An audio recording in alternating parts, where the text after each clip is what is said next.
Welcome to RSP Film and Theory. Adam Harstad, Matt Waldman here once again on a Thursday morning, and we got three topics for you. We're gonna talk about players that or teams or units, whatever that we're interested in after seeing what happened in Week One. We're gonna have Adam cover his article at Footballguys and give some highlights and thoughts about win-win trades, the value of win-win trades, and kind of some sneaky ways to look at trades that are quite valid methods of understanding why a trade may have more value than what it appears to, like Dynasty Calculator or Dan Hendry's excellent trade value charts and things like that. And then we're going to talk a little bit about yesterday Adam talked about on X about Ed Reed, and that's definitely a subject near and dear to my heart, and I think it's a worthwhile one for us to discuss because generally, most people would say that Lawrence Taylor is seen by old school football people as one of the, if not the greatest player in the NFL, one of the greatest defensive players in the NFL. Ed Reed doesn't quite get his due yet, and I think that it makes for an interesting topic. So, Adam, we've got a fun show in store, and let's just kick it off with what caught our eye Week 1 NFL. Yeah, so we've discussed him a few times over the years. Derek Carr with the Saints. This is one where, kind of the opinion on Carr crystallized pretty early in his career. First, he had that weird season early on where he was getting MVP love, but really just playing it super, super safe. Derek Carr that year was what people think Brock Purdy is. And Brock Purdy's not what people think Brock Purdy is, but Derek Carr early in his career, that's what people think Brock Purdy was, where he's just taking the safest throw every single time, and he was just pathologically incapable of stressing a defense or taking a risk or taking a shot. And I was not interested in that quarterback at all. That's, he's not going to, I would say he's not going to hurt you, but the reality is if he's not stressing a defense, he is hurting you. It's not like an individual play that's going to hurt you, but the lack of that threat hurts you. So I was not interested in that version of Carr. And eventually everybody kind of came around and they're like, yeah, Derek Carr is the most boring milquetoast quarterback out there. And then Gruden got his hands on him, and Gruden kind of caused him to unlearn a lot of those early lessons he learned. And I'm not saying that he's, like Jeff Blake now, where he's just bombing down the field all the time. But he was willing to take those deep shots.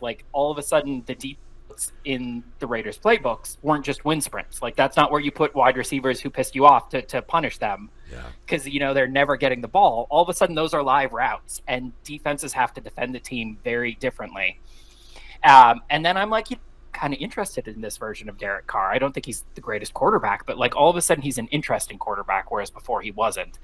And we talked about that heading into last year, and then Carr just had kind of a terrible year, kind of reverted back to form, was looking like the early career Raiders thing. And I'm like, all right, just when I'm in, you slammed the door, and now I'm back out. And it didn't help that Trevor Penning was an absolute bust at left tackle, and they had to do so much to keep Derek upright. So right, but I mean, I loved the receiver talent on that team, and I still really like the receiver on that team. Like Shaheed, I don't think is a superstar, but he's such an interesting player. Yeah. Just schematically, the sort of stuff that he enables, and I've always loved how the Saints, I think more than most teams, really have defined roles for their receivers, and they're really good at putting players in a position of strength. You look at Alvin Kamara, Alvin Kamara is really good at certain things, and the Saints are really, really good at asking Kamara to do the things he's really, really good at. Compared to, I think you were talking about Rachaad White in the Bucs, and their usage of him this week, that it's finally the Bucs are using White to his strengths rather than just throwing him out there and seeing what works. So I was really interested in the Saints, and then Carr let me down, and I'm okay, I'm back out on Carr. And then I'm watching this weekend, and early, I think, early in the first quarter, 3 minutes into the game, he had a 59-yard bomb to Shaheed again, and I'm okay, yeah, that's the version of Derek Carr that I was back in on. So again, I don't think there's any world where I would say he's a great quarterback. Like, the upside for Derek Carr is maybe he can be like quarterback 14, quarterback 12, quarterback 16, like a solid guy. He's helping your team, but hopefully he can be interesting. And if he can be interesting, I think a lot of the pieces in that New Orleans passing game are going to be really interesting too. I know Olave did not have a very good day, and Shaheed just had the one long touchdown, and the team just rolled over the Panthers 47-10. It's not like they were opening up the playbook here. But I think if that one pass is really a harbinger of things to come, I think the Saints passing offense could be as interesting this year as I was hoping it would be last year. But then again, I've just been in and out on Carr so many times that I'm just prepared for him to pull the rug out from under me one more time. We're in the same boat on that one because, this last month, at the end of the month, I did insanity bold predictions or something like that. Insanely, because the insanity part was that I'm doubling down on players that I whiffed on last year, like J.K. Dobbins, and jokingly I went at the end and basically said, and the Saints offense, and then I was like, nah, I just can't go there. I couldn't do it, because last year, as we talked, you look at that offense and you look at Shaheed and what he does, and it seemed like that was the personnel avenue that was going to tie everything together. I've always liked Foster Moreau more than what he's shown. A lot of it's been injury-ridden, schematic, and quarterback kind of deficiencies. So just a whole stew of things that maybe didn't work out well for him. So, but I just couldn't go there. Even though you look at the Clint Kubiak offense and you think, okay, they're going to have two tight ends. They're going to put Taysom Hill at fullback. We're going to have extra gaps for Kamara to run through, and we're actually going to see them be able to run the football, and that play action off of it's going to help Carr. Because at Fresno State, Carr was a bit of a wild man, actually, as a thrower. He was one of those guys that was reckless. When pressure hit him, he would make some of the most god awful throws, and he was someone that failed my, when I at one point in the RSP when I did a knockout factor, he and Jimmy Garoppolo failed my knockout factor as quarterbacks. It's just guys that you're like, if you can't handle the pocket in these fashions, I don't care how good you can be in other areas. Ultimately, you're a detriment more than you are an asset. And I just got rid of the knockout factor, but Carr was that guy. And then he was ultra conservative, early on. And then you saw Gruden say, "Come on, man, we got to open this up." And you could see some of the shades of the old Carr, but also some maturity with it. And it's just, I look at this team and I think, man, if they can just keep him upright and they can run the football, they're going to be okay. They're going to, and maybe they could be even good in this division. But now I'm thinking, I really like what I saw from Tampa.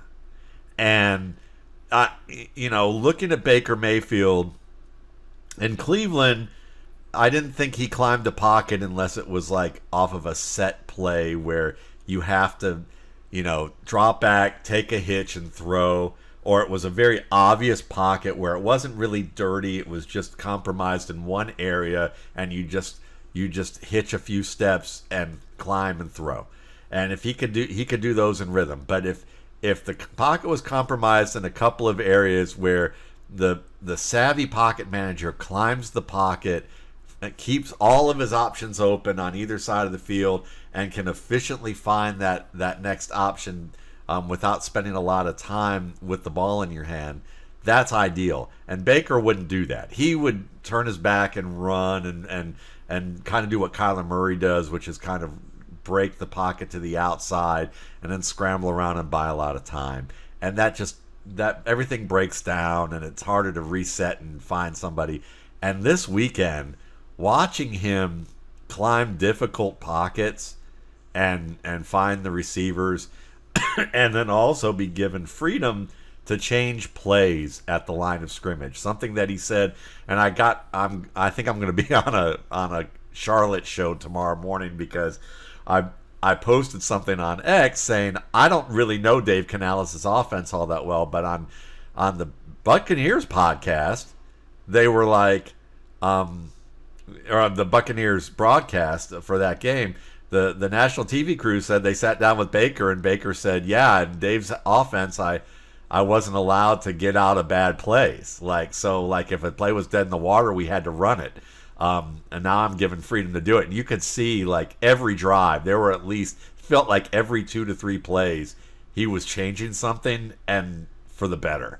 And so, with Godwin finally healthy and Mike Evans still looking like Mike Evans, and this run game, as you mentioned, with with more incorporation of zone plays, because duo blocks are that's two pairs of double teams on the front line, and oftentimes double teams create narrow creases. And if you're a really good back with great vision and excellent footwork who can efficiently kind of wait for those creases to hit or recognize and anticipate them and hit them hard, duo can be really effective. But if you're a big back like Rachaad White, who has good footwork but doesn't really have that feel, when you ask him to do multiple choice with tight creases, that's tough. But with zone, you get multiple choice with wider creases, and he fits that. Sean Tucker fits that. Bucky Irving fits that.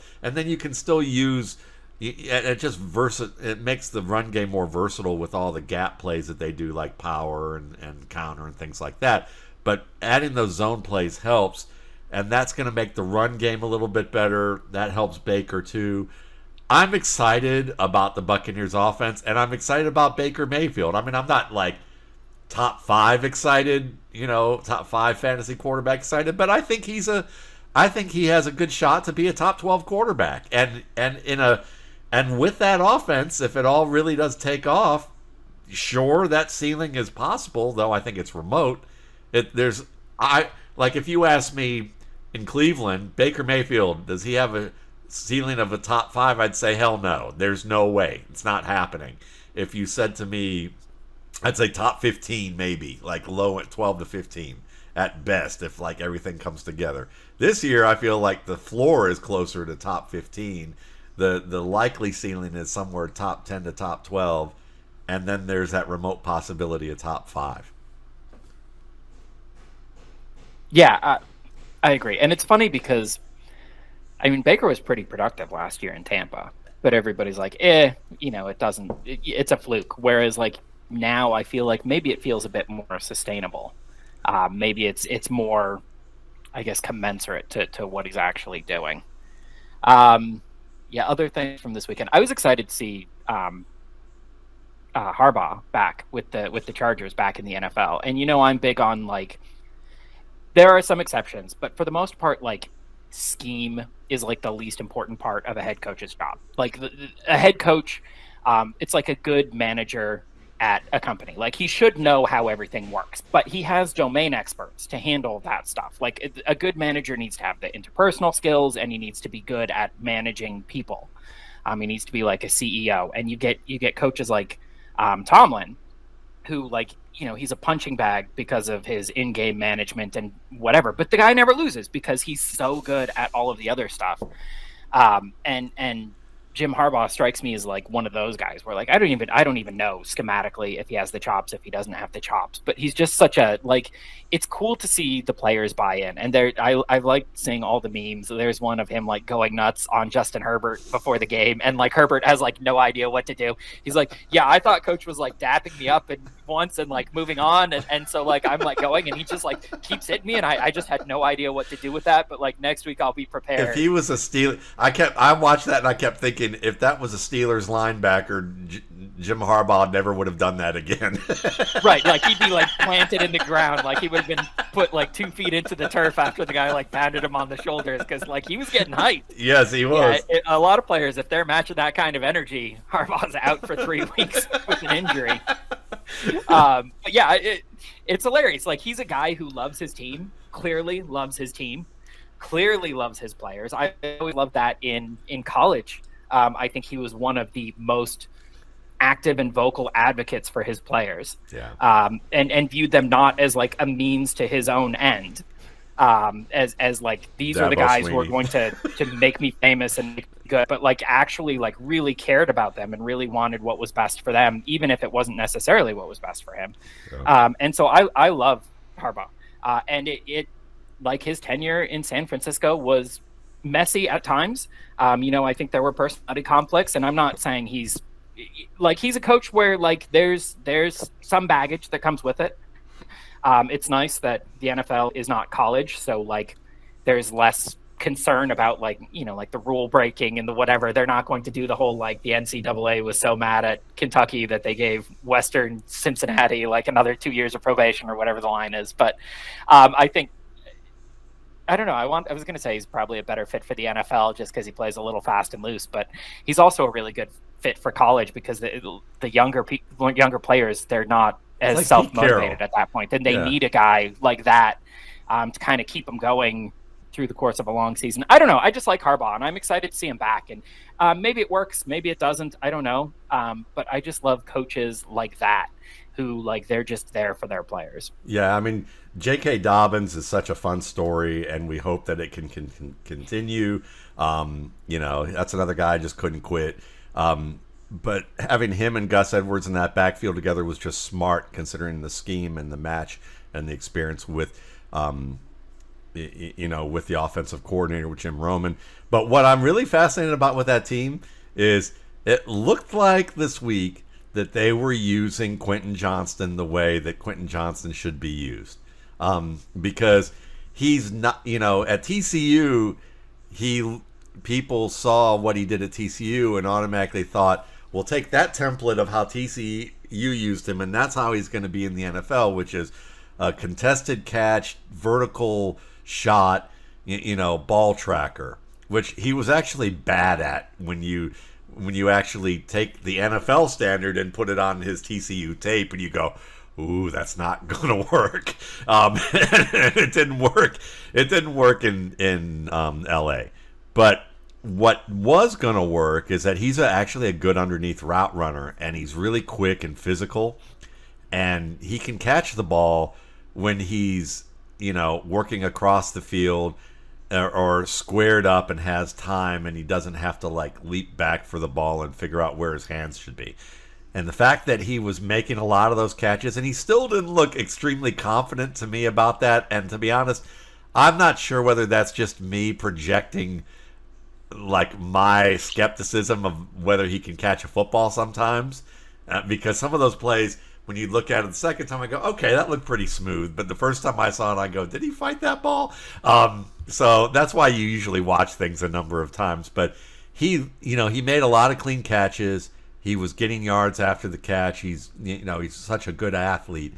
And if they can use him in those types of routes, kind of in a Rashad Bateman type of role, under Roman, where it was more over the middle type of stuff, more working across the defense, quick hitters, I think he can be productive.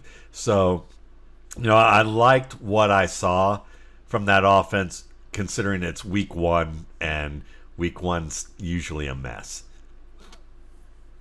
I'm also kind of curious. I know you're a big Jaden Daniels fan. I'm kind of curious your thoughts on his first game out.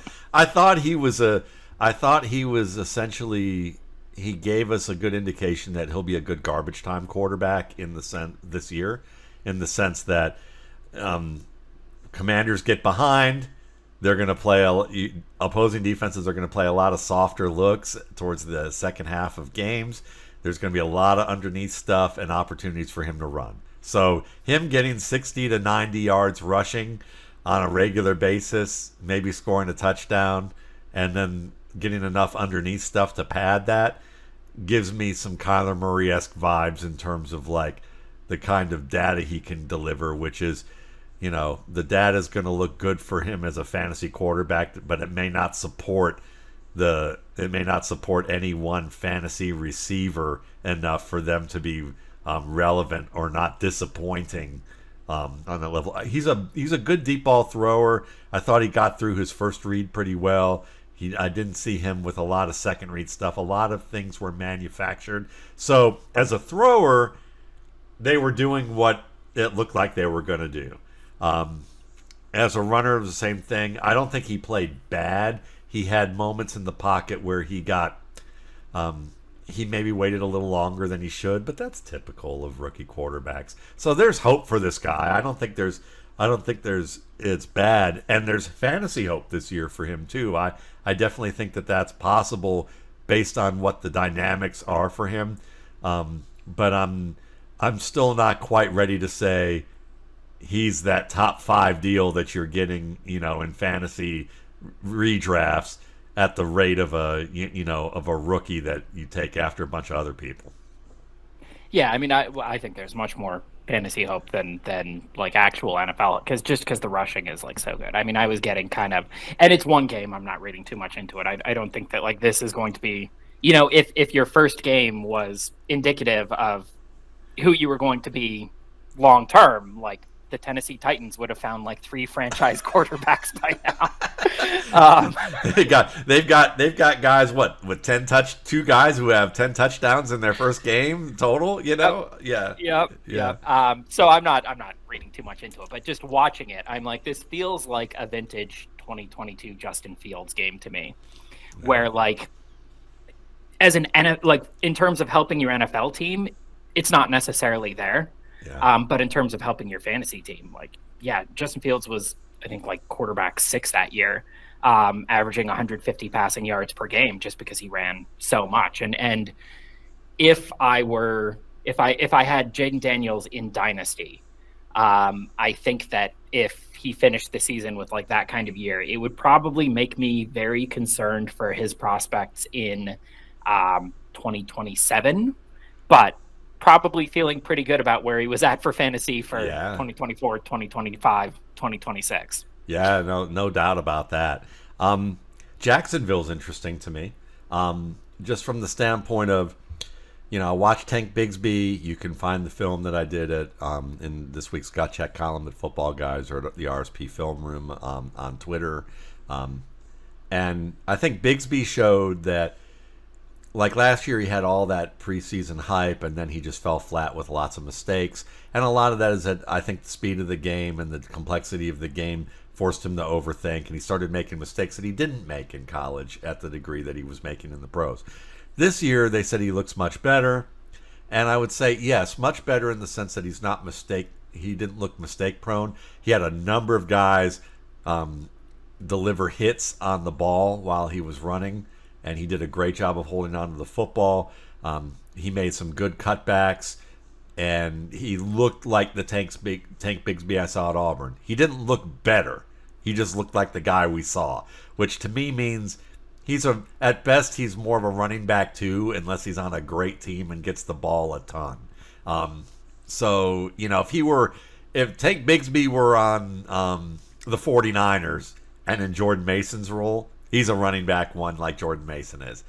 If Jordan Mason were on the Jaguars instead of Bigsby, I would probably like Jordan Mason a little bit more, just because I think he's a little bit more of a refined, accomplished runner. But Bigsby's not bad. So Bigsby's worthwhile having on your roster now, I think for sure. And then looking at the receivers, Brian Thomas, he's that guy in the rookie class of the receivers who really kind of slipped. He was like valued, but everyone talks about the big 3, and it really should have been like more like the big 5. It should have been him and Xavier Worthy kind of in that match, because this was such a great rookie class in terms of potential. And we know potential and reality are vastly different things, but the way I have to look at this and the way I grade players historically, this is the best wide receiver class I've seen since the 2014 class, with Beckham, Watkins, Evans, and Cooks and the like. So Adams, all those guys. I mean, this class, if they landed in the right spots, they were mature. Lots of big ifs, but if those things happen that we've seen historically with players, this class could rival it. And Thomas was a big part of that. I mean, good route, and all I saw on tape today or yesterday was good route running, both against zone and man, where he understood where players were not only where his defender was positioned, but also where the nearby defender was positioned, so that he could manipulate them or know what to do to transition downhill to make plays. He told stories with his routes that were efficient, that forced defenders off their spots and allowed him to get separation.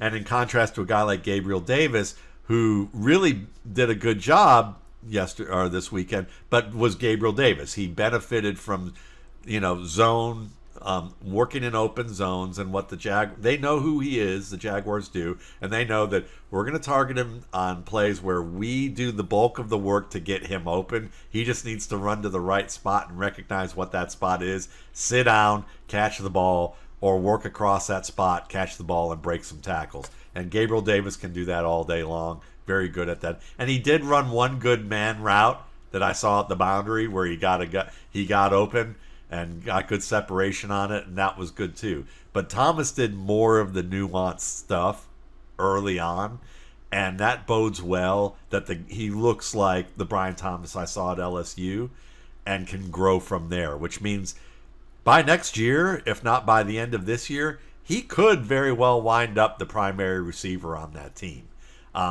And that's a really promising development for a rookie at this stage. And so I'm excited about where the Jaguars could grow to, because they're kind of the stepchildren in the division right now. It's the excitement: C.J. Stroud, Anthony Richardson, and then everyone's Will Levis has got his coach talking about we should have punted rather than just keep the ball in his hands. And we know, Will's going to be a TV personality at some point probably. But I think that Trevor Lawrence is kind of underrated. We've talked about him as, I've talked about him as a dented can, the phrase that you brought up when we talked about Najee Harris last year, as a dented can, a guy that you can pick up at a value. And I thought that Trevor Lawrence was that. And looking at the weapons they have in there, if they can just keep Lawrence protected, I think even despite the slow start this week, as was the case with a lot of quarterbacks, I think you're going to see progress made with that team. Trevor Lawrence kind of cracks me up too, because he kind of really highlights that everybody's thinking about football. Not everybody, obviously, present company excluded. You and I, we're the only nuanced thinkers. Everybody else, it's all binary. And you get a prospect like Trevor Lawrence, and everybody's like, this guy's either going to be a star or he's going to be a bust. And no, he's not. He's fine. He's a fine quarterback. He's not a star. No. He's not a bust. He's fine. And that's good. For the Jaguars, they don't need, it's better if he's a star. I don't think he's, at this point, year 4, he seems unlikely to hit that upside that everybody, not everybody, but again, present company excluded. Everybody but us two nuanced thinkers. Actually, no, I was on Lawrence, mostly because I don't scout. But he's unlikely to ever hit that bullish case that was laid out for him before the draft. But yeah, he's a fine quarterback. Like Derek Carr. He's better than Derek Carr, I think. Yeah, he has superb moments that get people drawn in, but he doesn't sustain them. And he's got, I feel like in today's NFL, you need some baseline rushing ability. You're not really going to see the Tom Brady's and Peyton Manning's who are finishing the season with 60 rushing yards and are still one of the best quarterbacks in the NFL. You don't have to be Lamar Jackson, but you look at a guy like Patrick Mahomes and he's giving you I've joked before, I think Patrick Mahomes is the best rushing quarterback in the NFL. All he does is run for 11 yards on 3rd and 10. He doesn't have the volume there, but he's rushing for 400 yards. And those are 400 very important yards. Those are yards that are converting really long shot series of downs into new opportunities. And I think the way the NFL is going now, every quarterback kind of needs that, or every team wants a quarterback with at least that, a guy who can get you 300 yards, who can be very opportunistic and be like, when the opportunity's there, I can take advantage. And Lawrence is that guy. Lawrence can get you that baseline level of rushing in a way that A lot of like the older school middling quarterbacks couldn't. So from that perspective, and for fantasy, we all know how important those rushing yards are. Yeah, I like him. He's fine. I wouldn't want my franchise to like run out and trade the farm for him or anything. But Right. if I were the Jaguars, I'm not really clamoring for, if quarterback falls in the draft, he's not so good that you don't draft another guy just to see what you got. But he's good enough where like, if there are no quarterbacks there, you're not really forcing your hand. Yeah, if I had to start a franchise with him, I'd be happy with it. I wouldn't, I mean, It'd be fine. Yeah, it'd be fine. But I mean, yeah, it's. I'll end on this note. I don't know if you saw this, Adam, but on X this summer, somebody had a photo meme where they showed Trevor Lawrence and they showed Carmela Soprano and Furio from The Sopranos. And if you're familiar with that plot from that show, when you watch them, you look and go, "Oh my God, Trevor Lawrence is like the secret love child of these two who were almost had an affair." I can never unsee it. Like I actually showed my wife it, and she was like, "Oh my God, he does look like them." But yeah, so I'll if you haven't seen that, just on a humorous note, go do that. Anybody else come to mind for you, or what do you think? Should we move on? No, I think other than that, the week played out exactly as I expected, with absolutely no surprises whatsoever. Yeah, well, there you go. Look at that. So, yeah, we'll definitely get into some more guys. There's certainly a lot of players I would love to be able to talk about more, but I think after 1 week we should just wait and see. I will end it this way. I was like, I'm becoming an even bigger Kenneth Walker fan. I love watching Walker play. I'm interested to see how the Seahawks team does, because he has to fight through a lot to get what he gets sometimes. But I enjoy watching his game. I'll just put it on that. Yeah, he strikes me as like quintessentially, like, knowing nothing about like whether you like him or not, I would absolutely say, oh yeah, I'm sure he's one of Waldman's favorite. Just because, just like Sigmund is always enamored with anybody who runs a sub 4.4. Like I can just watch Walker play, and I'm sure that Waldman is like watching this game right now with like, a beer in his hand, just like feet up, leaning back, and imagining it's like 1982 all over again. Exactly. That's it. Living my best life. There we go.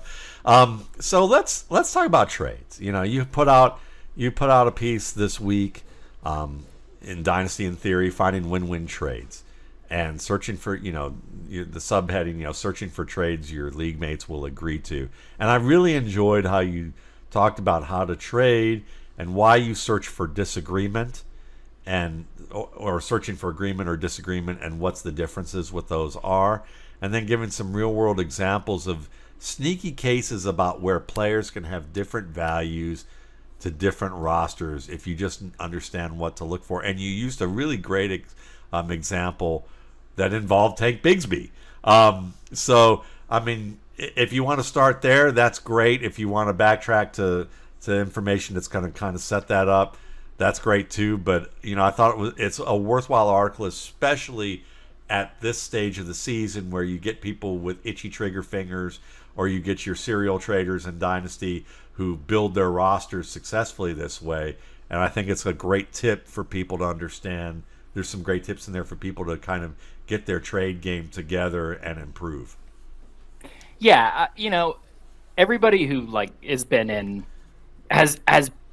somewhere for long enough, in a hobby for long enough, or in a place for long enough, eventually reaches a point where you're like, well, I remember back when. And we've both been playing Dynasty long enough. That's all we do now. We can absolutely drop some I remember back when. But, when I got into Dynasty, it was such a niche format that there were no Dynasty fantasy football websites. There's barely any Dynasty fantasy football rankings. The stuff that was out there wasn't very good. And so people had wildly different opinions. Like, you could have a running back ranked anywhere from 8th to 52nd, depending on who you were and the methodology. Like, everybody has such different approaches. Yeah. And over time, as it's gotten more popular, and there's been a longer track record, we've established more this is what works, this is what doesn't work. We have a lot more sharp people in who are pushing each other. And so I think that the community consensus is getting sharper over time. And then the big tipping point, I think, was over the last 5 years, really starting about 10 years ago when Dynasty League Football started doing its monthly Dynasty ADP. But then like really accelerating over the last 5 years with Keep, Trade, Cut, and Fantasy Calc, we've started to get these like consensus value tools. It's not like a prescriptive thing. It's not saying this is where you should have this guy. It's a descriptive thing. Like this is where the community has this guy right now. And once those tools started becoming available, dynasty managers naturally started using them. And that's good. I always advise. I wrote an article last year called "How to Have an Opinion," and the idea is like having an opinion is easy, but how do you act on it? And it's okay to feel very differently about a player. You know, if community consensus has a guy at wide receiver 20 and you absolutely love him, it's okay to view him as your wide receiver 10 and to try to trade for him. But you should always try to trade around the community consensus cost. Like you shouldn't trade wide receiver 10 prices for him, because it opens up a ton of downside risk and very little upside risk. You should always try to get him around that consensus price of wide receiver 20, or maybe a little higher, maybe pay wide receiver 18 prices for him. And it exposes you to a lot less risk. So once these consensus values exist, people should use them. But the result of everybody rationally acting in their own self-interest is that you don't see these wacky trades anymore where like, I think player A is a star and player B is terrible. You think player B is a star and player A is terrible. So let's just do a one-to-one swap. We just disagree about these players. That used to be very common, and anymore you just don't see it. It's very, very rare. I think like the last trade I made in that flavor was back in 2019. I traded during AJ Brown's rookie season. I traded Juju Smith-Schuster for AJ Brown, and it was a little heterodox at the time because Smith-Schuster had like 1,400 yards the year before, and he was having a down year. But they're the same age. They were both, highly drafted, and Smith-Schuster had this track record of production, whereas AJ Brown didn't quite have the same track record, and it was. In a lot of respects, it looked a little fluky because the Titans were such a low volume passing team, and he was just so insanely unsustainably efficient. But that was like the last true, like, I think AJ Brown is better than Juju. You think Juju is better than AJ Brown. Let's just swap them. Yeah. Let's just trade and see who was right. You don't see those trades anymore. Yeah. So if you want to trade in Dynasty, you need to find places where people largely agree. I think that AJ Brown is better than Juju Smith-Schuster. You also think that AJ Brown is better than Juju Smith-Schuster, or at least if you were going to trade, that's the price you're going to be asking. And that makes, at that point, it's really not worth looking for these "we just disagree about the players" trades anymore. So can I give you, just real quick, Can I give you the last trade like that I did? And I jokingly would say it's the last trade I should have ever done in my life if I was being ultra conservative about trading. When I thought Byron Leftwich was going to be better than Michael Vick.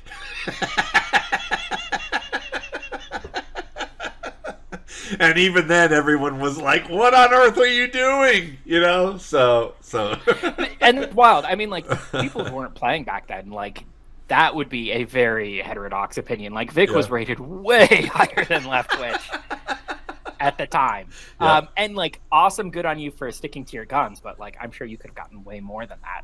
And in hindsight, I'm sure you wish you had gotten way more than that. Oh, it was a learning moment. Let's just say that. Absolutely, for sure. Absolutely. It's good to have opinions. It was fell on your face, slip down the spikes, and fall off the building moment type of thing. Right. Yeah. Right. Don't give value you don't have to give. Yeah. So since those trades are kind of a dead letter, I think that a lot of people are nostalgic for that, and you see a lot of trade running back A for running back B in Dynasty things. Here's who to trade. Here's potential trades, and that's not going to work. It doesn't. That's not there anymore. These 1-for-1. We're making a bet on the same type of player trades. They don't work anymore. Unless I'll say with Dynasty, because there's age differentials, you could do something like trade Cooper Kupp for Brian Thomas. Something like that will be there. And nominally you're trading a wide receiver for a wide receiver. But really what you're trading is you're trading a short-term producer for a long-term potential cornerstone. And so those are two different trades. That's in that case, the team giving Kupp and the team giving Thomas agree on who Kupp is and who Thomas is. They just value those two things differently. The team getting Kupp says, I really want to go in on this season. The team getting Thomas is saying, I care a little bit less about this season and I want to secure my future. And those are the kinds of trades people have to look for now, where it's like, I agree who Kupp is. I agree who Thomas is. We don't disagree on the players. It's just what those players represent has different value to your team than it does to my team. Me getting Derrick Henry this year as a win now team versus what I giving up Andre Iosivas and some picks for them to get, to get a future for their team that they're building. Yeah. Yeah, and so the two most obvious types of trades that are going to be available are those. You're doing like a short-term player for a long-term player, where you just disagree on, like, we agree on the players, but we value the current year differently from each other. And so we're able to find this trade where, like, I feel like my team is getting better and you feel like your team is getting better. So that's one common example. And then the other would be like a positional rebalancing where, like, I have a zillion running backs, you have a zillion wide receivers, so I'm going to trade you Breece Hall for Marvin Harrison Jr. or whatever. Like, we agree that, like, Hall and Harrison are equally valuable players, or submit whatever wide receiver you want if you're not Neighbors or whoever you think is as valuable as Hall. Like, we agree that, like, this guy's worth this and that guy's worth that, but, like, I've got a ton of other running backs. I'm not going to miss Hall that much, whereas an extra wide receiver would make a huge difference for me, and the opposite is true for you. So those, I feel like, are like the 101 version of looking for places of agreement where we agree what these players are worth. We just value that package differently. And then I tried to give other examples of that same mental process. Like, if you really run with it, you can find all sorts of other areas where we're not disagreeing about the players. We just value that differently. And so an example I gave is I have a dynasty league that I used to do like a studs and duds approach where, like, my top 12 was, like, incredibly strong, but then I was turning over, like, the bottom 14 players on my roster every year. It's like I'm doing 2-for-1s constantly, and it's just bleak on the back half of my roster. And one year I pivoted and I'm like, I'm just going to try something different. Like, let's do a bunch of 1-for-2s and get like an equally good roster, but now it's just really deep from top to bottom. And, like, every single player on it is live, could potentially be something. And one thing about that is that when it comes to the rookie draft and I'm adding my rookies, like, things can get pretty tight where I've got 4 rookie picks and I'm like, I don't even know if I have 4 players I'll cut to make room here, or I want to cut. And so I approached one team that I don't think he's like a terrible team, but he just doesn't have the depth. Like, there's a lot of empty roster spots or guys he can cut without losing a moment's sleep. And I'm like, hey, I'm about to be on the clock with another rookie pick and I'm just tied up against the roster limits. Would you be, I'd be interested in trading. And he looked at his team and he looked at my team and he's like, well, your team's really good and my team's not that good. I don't think we'd make very good trade partners. But my point is, like, teams that are different, those make the best trade partners. If his team was the same as mine, then there's no win-win trades. There's no way that, like, we can give him something he values more and me something that I value more, because we value the same things. And so I walked through like let's look at all the calculators. We have Fantasy Calc, we have Keep Trade Cut. I really love Dan Hendry's trade value charts at Footballguys, because his process, I think, of anybody in the industry is most similar to mine. So his values wind up being closest to mine. And I'm like, here's a trade that on its surface, you win by a lot. Like, if you look at any of these trade calculators, I'm giving way more value than I'm getting in return. And it was like a late 3rd round pick, and hang on, I'll look up. But I'm giving more value than I'm getting in return. Why would I do this? Because it frees up a roster spot. I'm not giving these 2 players for this 1 player. I'm giving these 2 players for this also a roster spot, so that I don't have to cut Tank Bigsby. Yes. Because if I don't make this trade, either I can't make this pick, in which case that pick is worth nothing to me, or else I have to cut, looking at the end of the roster, Gus Edwards or Tank Bigsby. And if we, like, do these trade calculators again and we add Tank Bigsby to the things I'm getting, like, all of a sudden now I'm winning the trade by a lot, right? Yes. Like, this trade makes my team better and it makes your team better. And it's hard if you don't practice finding trades like that and thinking about like, how is your roster different than my roster? How, like, where are the differences in what we value?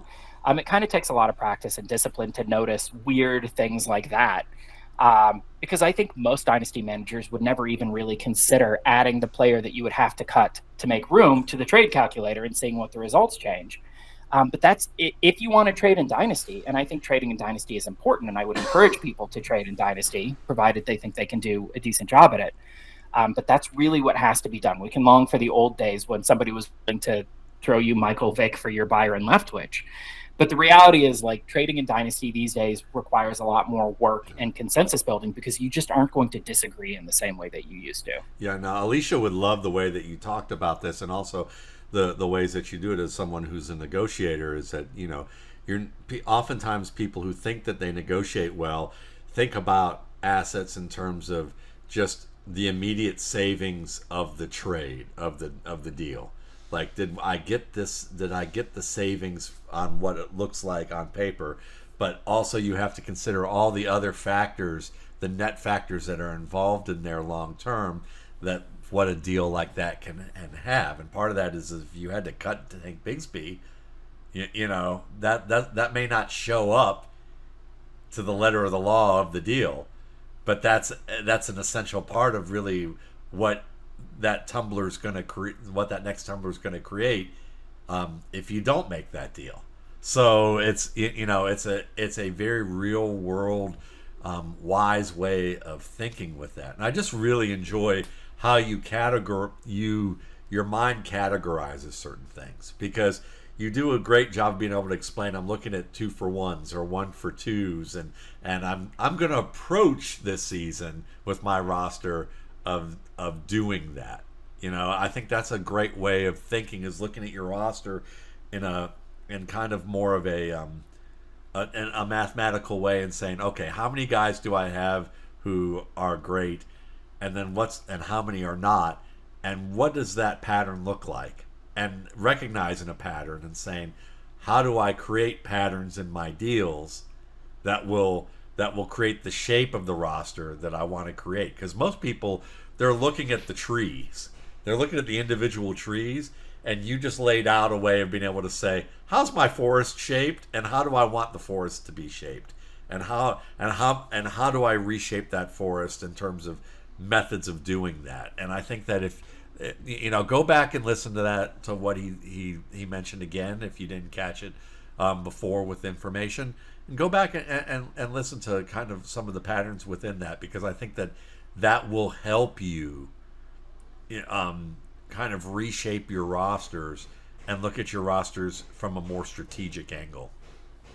Yeah, and I would say a basic tip for people who want to trade more.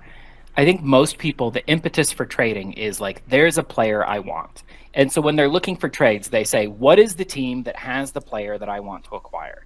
And that's why trading's hard. I mean, I've been in a ton of leagues where they're like, oh, this is such an inactive league, it's impossible to do trades. Because that's the mindset, is the team that has the player I want doesn't want to give me the player that I want. Whereas I think the best way to look at trades is don't look at specific players, just say, what team is most dissimilar from my own? That means if you're running back heavy, what team is most wide receiver heavy? If you're very deep, what team is most shallow? If you're very rebuilding, what team is most contending, right? What team is most dissimilar from my own? And then look at those differences and be like, is there something on my roster that he would value, or is there something on his roster that I would value more? And it helps here that I don't do as much scouting as you do, because I don't really fall in love with players. I love everybody at the right price. So if I find a team who's a potential good trade partner, odds are great I can find someone on their roster who I think would be more useful to me than to them. Odds are great I can find someone on my roster who would be more useful to them than to me. And then it's just a matter of making the numbers work. Yeah. So let's talk about a player that we did fall in love with, over the course of time. And that's Ed Reed. Ed Reed to me was the sign that I needed to become a Ravens fan, as a Browns fan after the Cleveland losing the team that went to Baltimore. Because as a Miami Hurricanes fan, the only team that I actually still am kind of have always been a fan of, going to when I first went to school there during the just after the Jimmy Johnson era, and they were still a good team. Um, I followed them all these years, and when you see watching Ed Reed in college, as still a college fan at that point, I was, I was kind of crestfallen. I remember watching and going, Newsome knows what he's looking for, and knows what he's looking at with this. But I love fast forward and seeing how well he played. You made a really fun case to talk about how he may be the best defensive player ever. And it's an unusual thing at this stage. I don't think it will be so unusual down the line. And I think that there are a lot of quarterbacks that we look at and say they're some of the greatest quarterbacks who've ever played, who would probably validate your point. So let's hear it. Let's hear your case for Ed Reed. Yeah, the important caveat up front is like any of these greatest discussions largely boil down to aesthetic preferences, right? Like your list of the greatest running backs of all time is going to look different than my list because you love thumpers. Like I'm sure like Marshawn Lynch rates very high on yours because he's one of the quintessential thumpers, especially in an era where that was a very rare and disappearing skill set. To me, that's not my aesthetic. And I don't deny Lynch's greatness, but I find myself drawn to like those receiving threats. Like I love Marshall Faulk, for me, is the greatest. I love Brian Westbrook. I love like all of these guys who might not, Tiki Barber even, I think would rate much higher on my list than others. And again, you're not going to question the greatness of Marshall Faulk. Any of those guys you mentioned. Right. Yeah. Right. And so that's very important to get out of the way because like, I mean, I have some controversial takes on. I still think Peyton Manning was the best quarterback of all time, and not Tom Brady. And I know that that's a very heterodox opinion. Probably 95% of the community's on Brady, and then like a lot of the holdouts are still on someone like Joe Montana or Johnny Unitas, or maybe some throwbacks who are caping up for Sammy Baugh still. I don't know, and even a lot of the former like Manning fans, I think, have flipped sides at this point. But to me, a lot of it's like an aesthetic preference. Like the way that Manning was running a team, like if I were starting a team, that's what I would want. That whole coach on the field, the whole like he's going to beat you before the ball's even snapped kind of thing. That whole like methodical, surgical precision. So I'm not saying somebody who prefers Tom Brady is wrong. Objectively, maybe they're probably even right, but it's not.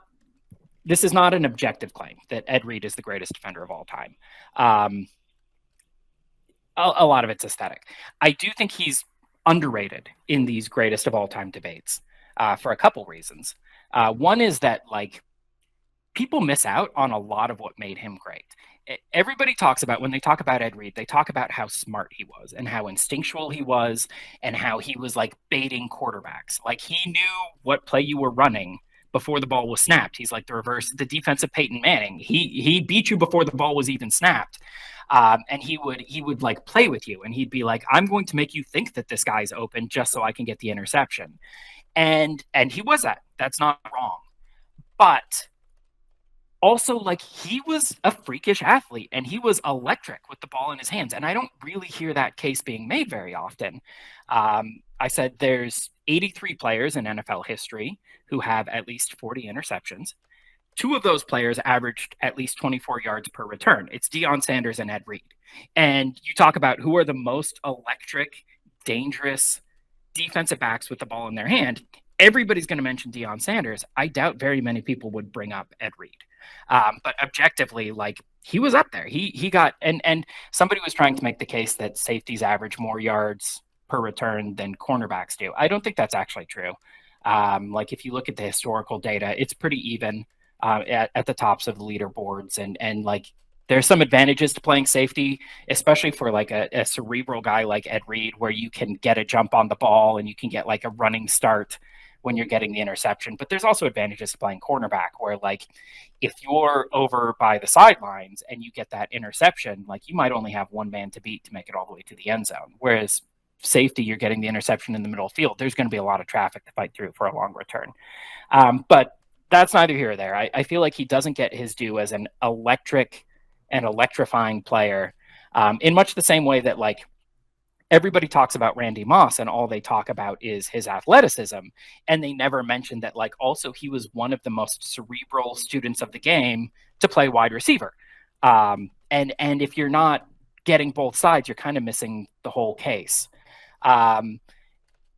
If you look at the greatest defensive player of all time debates, there's a strong bias towards pass rushers. And I get why, because they're in the frame. You know, I think their dominance is much more visible and much easier to see.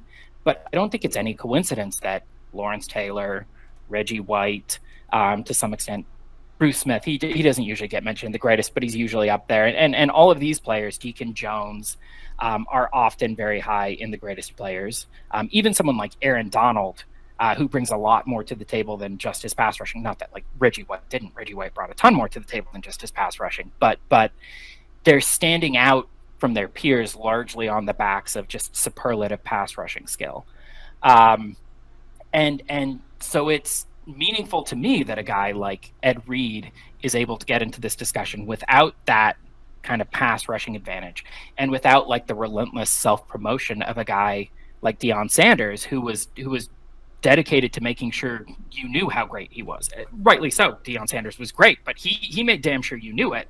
Whereas Ed Reed, like, never said a word. Like, he was never promoting himself for, like, he was on a defense that was just littered with all-stars and Hall of Famers. Chris McAllister, Ray Lewis, Peter Boulware, Trevor Price, Terrell Suggs. Like, I could probably name like Haloti 15. Ngata, you know. Right, Haloti Ngata, absolutely. I could probably name like 15 all-stars from that defense, and he was the best player on that defense. And yeah. I would imagine most players on the Ravens would say that without any hesitation. That, like, oh yeah, you know, like Ed Reed or Ray Lewis is the heart of this defense. Like, he's, like, in terms of a leader of men, where Ray Lewis goes, we go. But Ed Reed's the best player on this defense. Yeah. And then I think the last thing for me on Reed is that, and this is pretty speculative, I don't firmly stand behind this. I feel like the other great players were similar to their peers, just better. Like, Deion Sanders looks a lot like the other great shutdown cornerbacks in history, but a little bit better. Whereas I feel like Ed Reed was more, like, different than his peers, right? It's easy to imagine, like, had Terrell Revis been just a little bit better, he would have been Deion Sanders. Had, Champ Bailey been just a little bit better, he would have been Rod Woodson. But it's hard to, like, point to another safety in history and be like, this guy was basically Ed Reed. This guy was like 95% of Ed Reed. I feel like the package of what he brought to the table was a little bit more unique. And just as an aesthetic preference, I always kind of like players like that. Yeah, I mean, Reed, as a safety, while, defensive ends and linebackers and especially outside linebackers and cornerbacks get a little bit more love for their technique and their athletic ability because you see them highlighted in one-on-one situations and you see all these masterful things. Really, conceptually, safety is a much harder position. And so you're playing... everyone knows I'm studying the bass and I'm learning to play bass, and I have a bass teacher who's a touring musician who plays with some amazing musicians right now. And he's about, I think he's not even 30 years old at this point. Really smart kid. And he is a big football fan. Big Dallas Cowboys fan, becoming a Chargers fan because he lives out in LA. And we're talking about walking baselines. And walking baselines are basically a counterpoint. You're composing a counterpoint basically to what's going on. But he talked about it in a football sense, just like I talk about football in a musical sense. He said, being a bassist in a jazz group is like being a safety. He said, because you're the leader of that team. He said, you're the one that has to kind of establish how things are going to be. You have to read everybody's situation and make everything in front of you look good when things are, and making sure it doesn't all fall apart. And you have to be the one to kind of make the adjustment on the fly.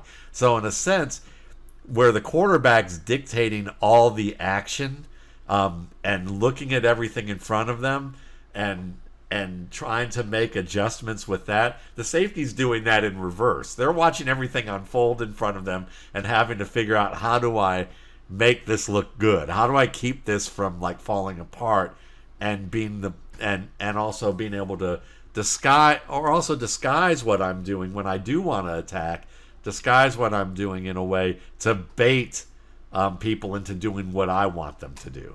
And in improvisation music, a lot of times what they do in the moment when you're playing something at a really high tempo, he'll talk about something. I remember watching him at a gig in Atlanta with, again, with Arturo Sandoval, who's won 9 Grammy Awards, or like, I think he's been nominated for 9 Grammys. I know he's won multiple, and has a great band. And there was something in there that I remember, afterwards we went out, and talked, and I got to hang out with the band, and he was like, yeah, there was this one section we were playing Cherokee, and Cherokee is a very it's like 300 beats per minute, the way that they were playing it. I mean, like super fast. So, Matt, you're walking a bass line, and it's a lot of complex chord changes where you have they're called 2-5-1s, but you're playing a lot of these back to back in a level that it's almost like a math problem being done at a high speed that you've got to perform artfully.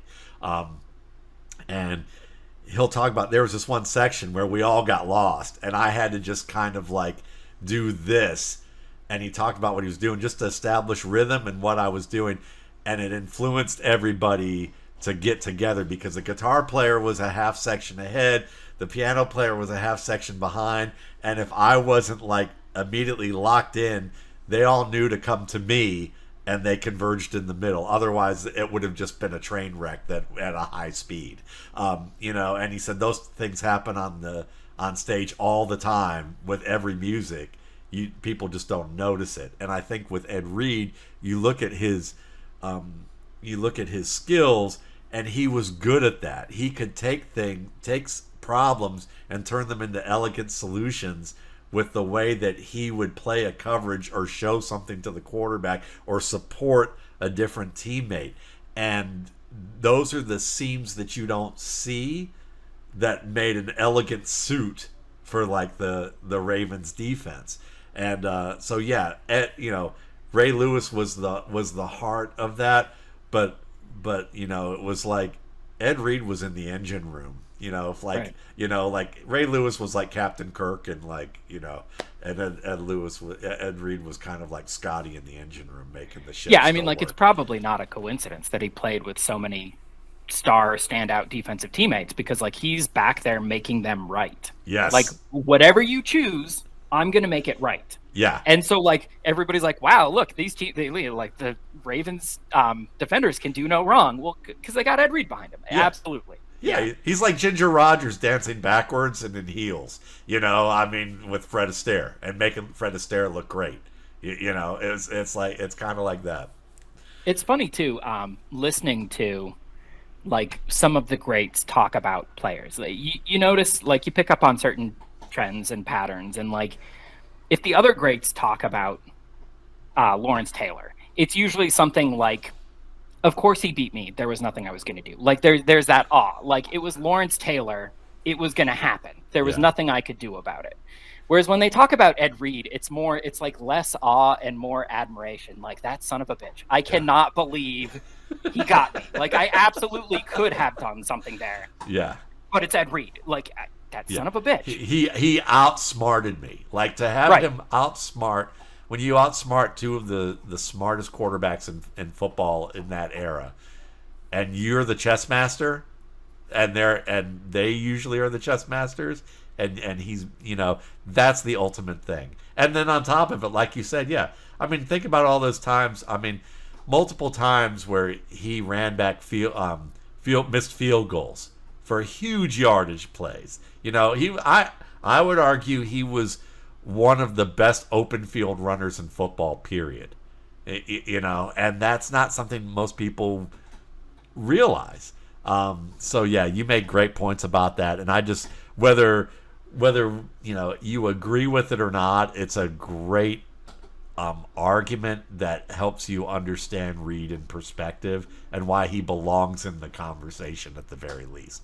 So, and it's funny too. The whole thing came up because like Ed Reed, I guess, gave an interview where he's like, "Oh yeah, Patrick Mahomes. He's not hard to figure out. Like, easy peasy." Yeah. And people are like, "Oh, Ed Reed's just talking shit," and I'm like, "Oh no, I 100%. Yeah. I think like, I don't think his body could do it, but like, if Ed Reed could suit up for one game, if he could be like, I got one last game in these legs, I don't doubt him for a second. Oh, like me neither. I'm sure he's got Mahomes figured out. Nobody else but Ed Reed has Mahomes figured out. But Reed, if he says it, I don't question that for a second. No, me neither. And I would have loved to seen that. That would be one of those that would, I think. I mean, and the league's a little simpler in some ways, schematically, and opportunities to make changes and do the different work that they do. When you spread the field the way you do, it kind of limits possibilities in certain ways. And not that they spread the field all the time. They certainly compress things too. But I think Reed, I don't doubt that. I mean, if I'm trying to think of, if I would say, if it's just like anybody who's an expert, who's one of the highest end experts in their field, said, I understand how this works, and I think I could do that if I given the ability, the opportunity. Yeah, I think in his prime, no doubt. Yeah, take any quarterback from any era, and Reed would have put him in a blender. Yeah. Well, listen, another great show. You can check us out certainly at mattwaldmanrsp.com. You can find, past episodes there. Of course, you can find them at your favorite podcast provider. And of course, Adam's work, Dynasty in Theory. You can find that at Footballguys. And just click on the link that is his name at the, under in his byline. And you can find all the articles that are available there. And it's great work. It's why he's Fantasy Writer of the Year 2024, or for the 2023-2024 season. No matter what his son says, we'll be okay with that. But I don't know. I like joking around about that. That tickled me that your son was like, I'm skeptical, but like we'll sit your son down and make sure he reads some of your work. But like, be serious, Dad. Yeah, be serious, Dad. Come on. But on that end, thanks again for listening, and you guys have a great week.